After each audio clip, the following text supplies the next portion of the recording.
ಯುದ್ಧ ಕ್ಷೇತ್ರದಲ್ಲಿ ಸಮಕ್ಷದಿಂದ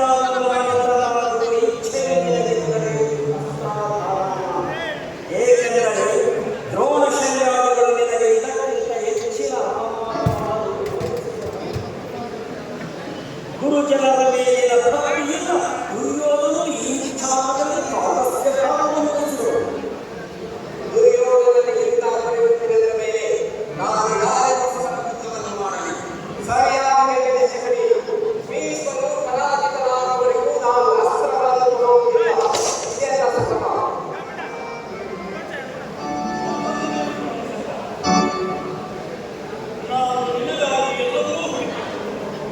ಒಂದು ಎಷ್ಟು ಹೋಗ್ತಾರೆ ಬಹಳ ಹೊತ್ತಾಗಲಿಲ್ಲ ಗುರುರಾಜ.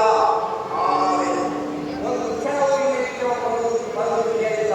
ಪುನಃ ನೋಡಲು ನಿನ್ನಲ್ಲ ನಿನಗೊಂದು ಸಂತೋಷದ ಸುದ್ದಿ ಇರುವುದು.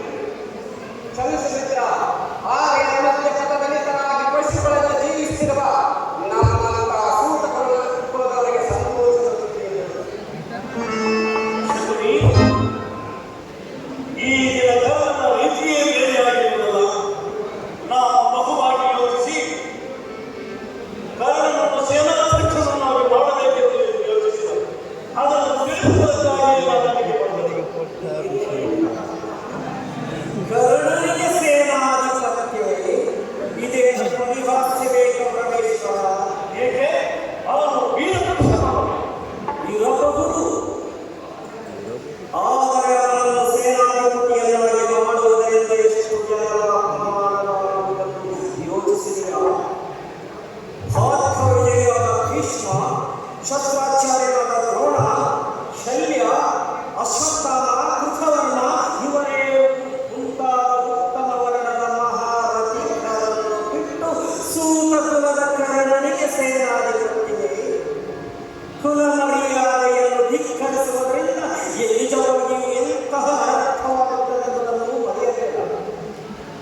ಭೀಷ್ಮ ದ್ರೋಣಾದಿಗಳು ಅಂತರಂಗದಲ್ಲಿ ಪಾಂಡವರ ಪಕ್ಷಪಾತಿಗಳು.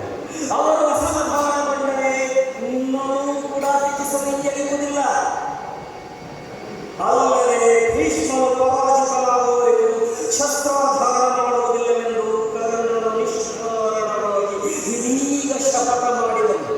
ಈಗ ನೀನು ಅವನಿಗೆ ಸೇನಾಧಿಪತ್ಯವನ್ನು ವಹಿಸಿದರೆ ಶಪಥವನ್ನು ಮೀರಿ ಅವನನ್ನು ನಿರ್ವಹಿಸುವಂತಿಲ್ಲ. ಭೀಷ್ಮಾದಿಗಳು